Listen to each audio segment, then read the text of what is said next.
stewardship. Now, this is a program that we get to x-ray and examine our leaders, put them on the spot, make them give an account of their leadership. We have to keep holding our leaders accountable. Today on the hot seat is a former head of state, an officer and a gentleman. He became head of state of Nigeria at the age of 31. He's a man who has gone to war and also knows the value of peace. And is also a man who prays. Please welcome the convener of Nigeria Praise and the former head of state, General Yakubu Gowon. General Yakubu Gowon was born on October 19, 1934 in Pangshin, Plateau State to Nde Yohana and Matwok Konyang. The fifth of 11 children, the young Yakubu spent his early years in Zaria and was reputed for his athleticism. He was a football goalkeeper, a boxer, and long-distance runner while schooling at Barewa College. In fact, he broke the school mile record in his first year. Yakubu Gowon joined the Nigerian Army in 1954 and was commissioned as a second lieutenant on his 21st birthday in 1955.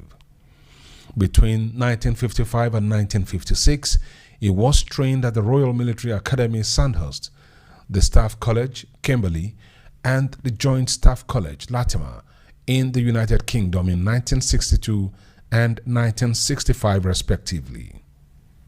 He served in the Congo as part of the United Nations Peacekeeping Force in 1960 and 1963. Gowon was still a lieutenant colonel when he became Nigeria's youngest chief of staff at the age of 31. In the aftermath of the country's first coup d'etat on January 15, 1966, Yakubu Gowon became head of state after a counter-coup ousted Major General Johnson Agui Ironsi. The new head of state oversaw the Nigerian Civil War from 1967 to 1970. At the end of the war, Gowon declared that there will be no victor, no vanquished, and steered the country towards a period of rehabilitation, reconstruction, and reconciliation. By the mid-1970s, Yakubu Gowon was an influential international leader and was part of the establishment of the Economic Community of West African States, ECOWAS.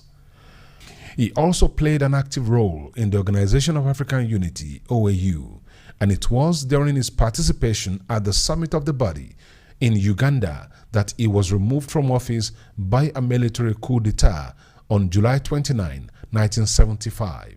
He was then exiled to the United Kingdom. Gowon settled into private life in England, where he acquired a doctorate at the University of Warwick.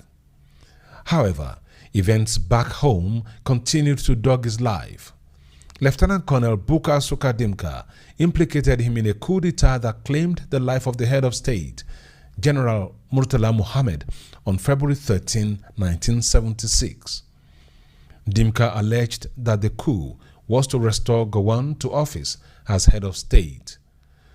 The military tribunal which tried the coup plotters declared Gowon wanted. He was stripped of his rank as a general in the Nigerian army in absentia, and his pension was cut off. However, he was pardoned by President Shehu Shagari in 1981, while military President Ibrahim Babangida restored his military rank in 1987.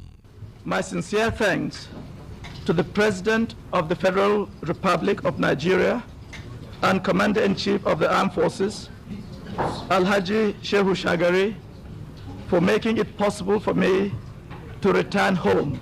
In 1996, he spearheaded the establishment of Nigeria Praise, a body that prays for the country, which he believed will help Nigeria navigate the tough challenges facing her at that time under the military regime of the late General Sani Abacha.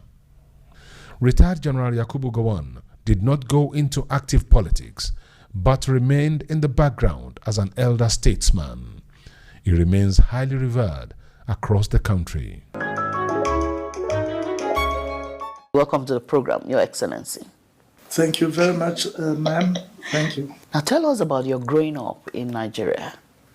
Well, as a young man, went to school in a village called Wusasa, a church missionary station, place called Wusasa in Zaria, and of course went to school at the mission school, and then to government secondary school, federal government, northern government secondary school, now called Barewa, and then took my trans examination for the military training, and then got my training. Went for my training in Teshi, Ghana, and then from there to the United Kingdom for for further training, and then back to the headquarters. And at that time, when Nigerianizing Nigerianizing the officer of the Nigerian army, and I was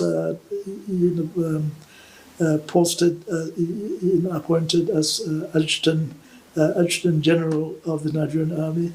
Well, that is, you are the principal staff officer. Okay. Dealing with administration, discipline, and promotion, etc. Okay. Under the colonial. Yes, and then Ojuku was we were promoted the same time with Ojuku. Are you serious? Ojuku, he as a quartermaster general, okay. And David Ejo led the governor, former governor of the Midwest.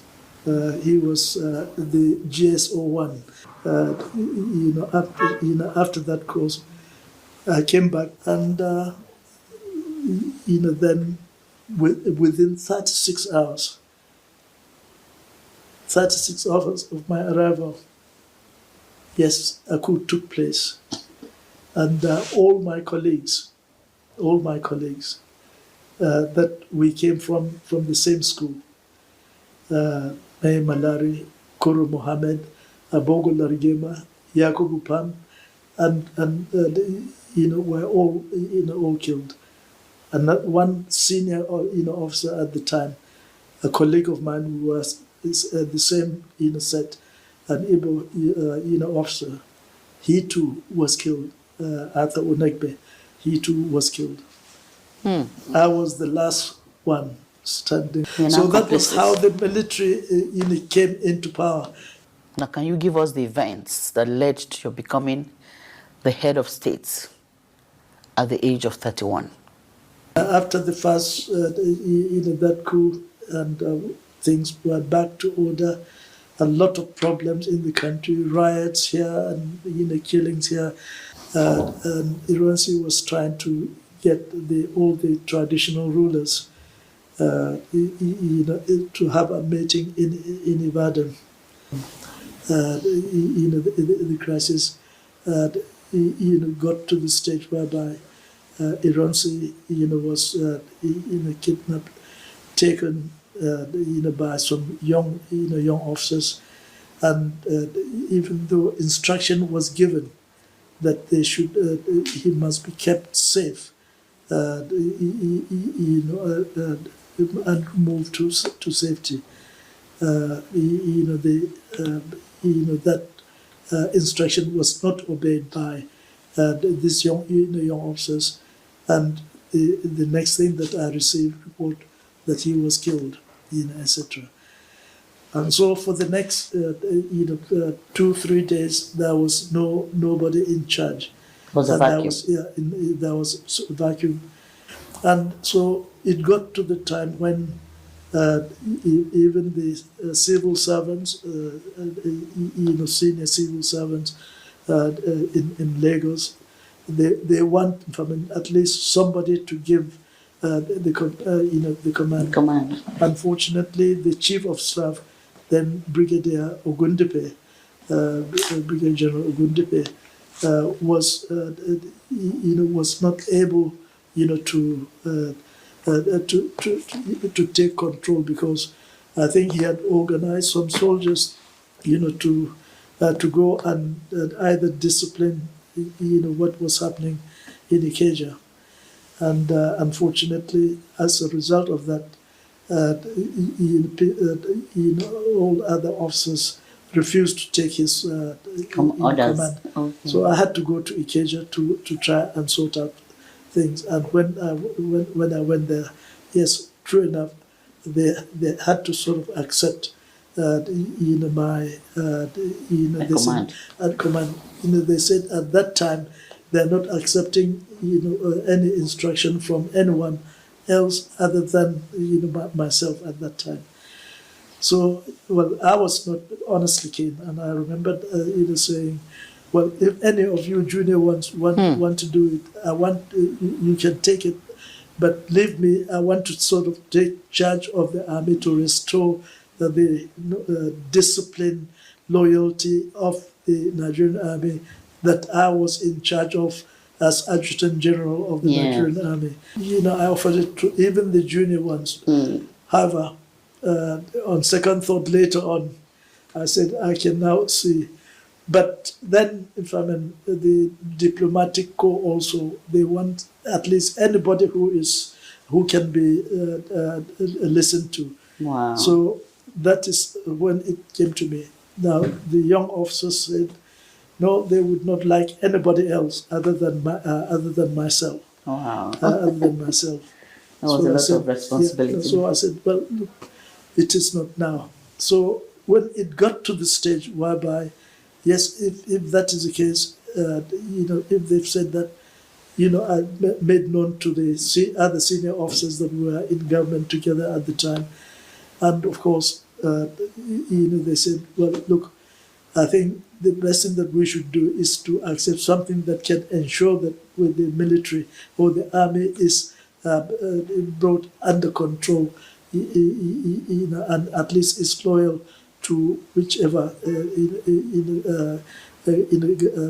leadership that will come. So, that was, I think, at the time that I was being virtually asked, look, to take charge, to take control, and I did. But when it became very clear to me that I was going to be the head of state, the fear that really came, on me, honestly, in fact, the fear that you have when you're about taking your school certificate. I don't know whether you remember. What sustained you when you were in power, when you took over power after the vacuum? Well, so in the end, what I had to do was that I asked, when it became abundantly clear that I cannot get away from it, I asked everybody to leave the room, and I went down on my knee and prayed to God that at least God knows that it is not my wish, my intention, that this should happen. But right the way through, He has seen me through. So I prayed to God to give me the courage, of David and the wisdom of Solomon, to be able to do the right thing for the country, for the people, and for our nation. And honestly, I must admit, after that prayer, I said, show me the way to do it. You got your confidence. My confidence returned. And I know that I cannot do it. I have not been in government. I know, yes, in the army, I know what to do. I can give various instructions. But what I needed now to do was to get the cooperation of other people outside even the army. And of course, since there are no politicians for me to discuss with or work with, at least there is the civil servants. Okay. The civil servants, in Nigeria, and of course, a number of them have been my permanent secretary, Ministry of Defense, and of course, Some of them we had worked with, at various conferences, meeting, for to discuss, the independence celebrations, at that time. Wow. And of course, so if I had to, depend on them. I said, well, how the government is done. You give advice to to the government. So I'll rely on you, to help me be able to, so that if we can work together in the interest, of the country. You truly are a man of history. Now let's come to the Civil War. You led the Civil War. Can you tell us the lessons you learned after the war, so that the generations that has not encountered war will understand why it is necessary to maintain peace at all costs? After the war, after the Civil War, I know what various people went through. Now, honestly, war is not something that you wanted to do.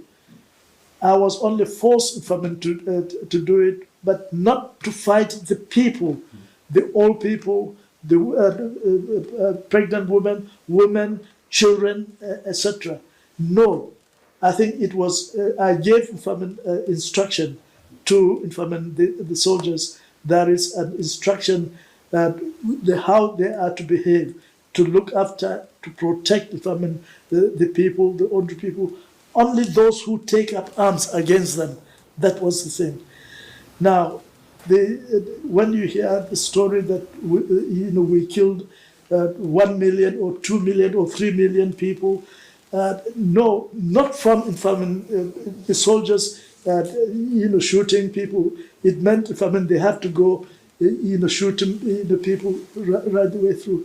It is the people that became casualties were the people that Ojukwu and the Eastern government told to run away from these vandals, from these wicked people, from Gowon, the killer, etc. And of course, these people are running away, and as the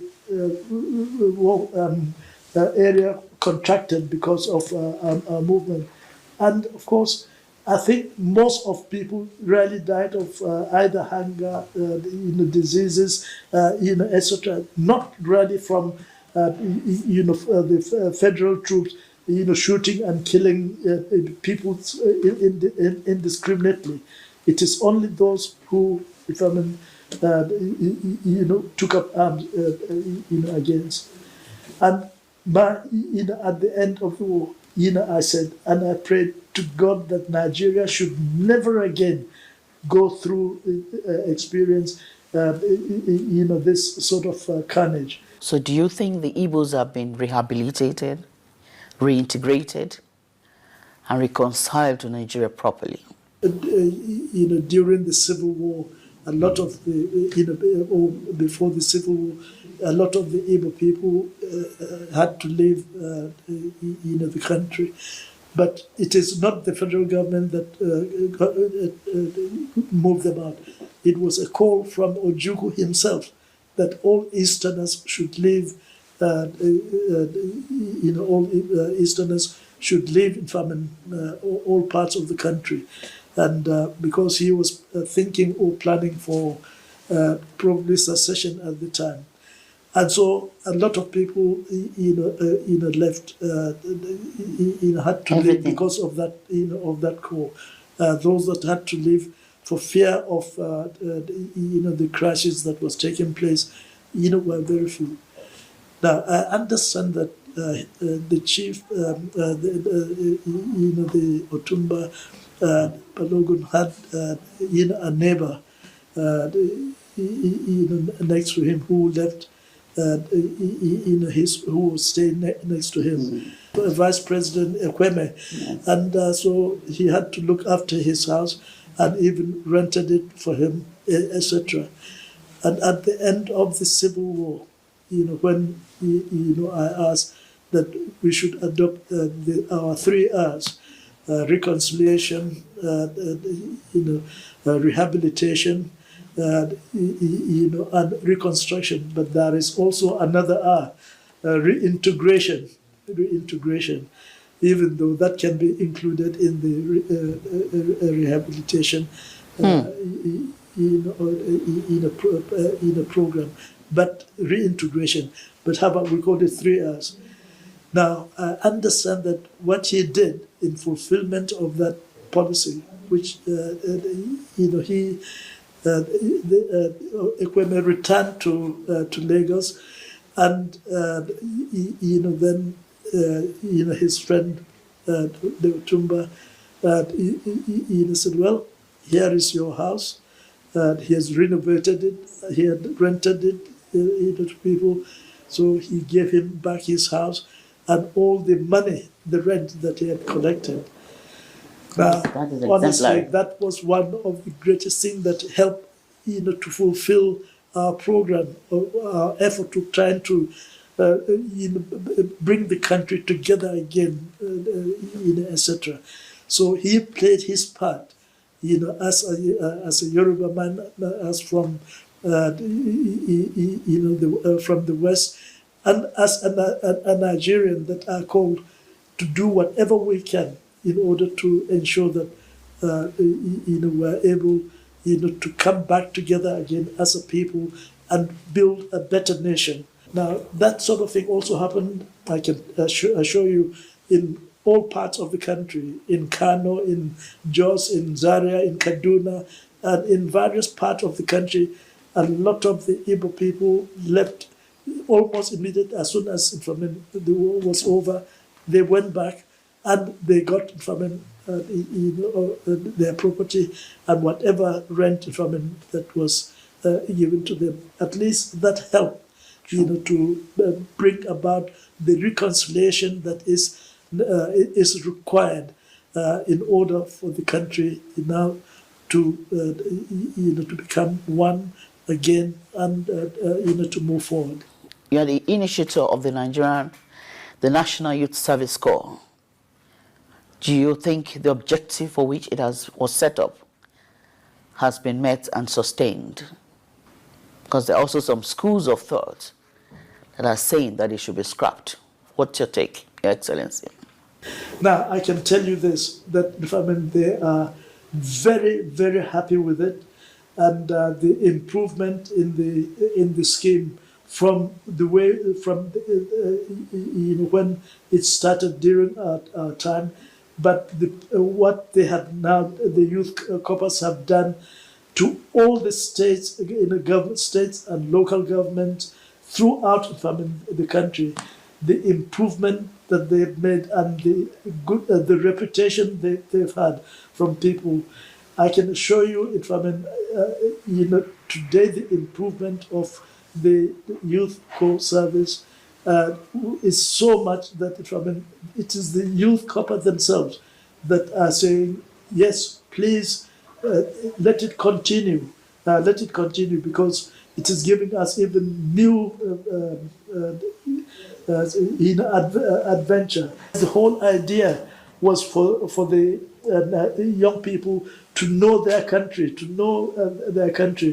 Those who live in Lagos, send them to either Maiduguri or to Sokoto. Those from Sokoto, send them to Calabar or to Port Harcourt, so that they can learn how to swim. That really helped our young people to know themselves, and they will grow as knowing themselves as Nigerians, not just part of their own particular area where they came from.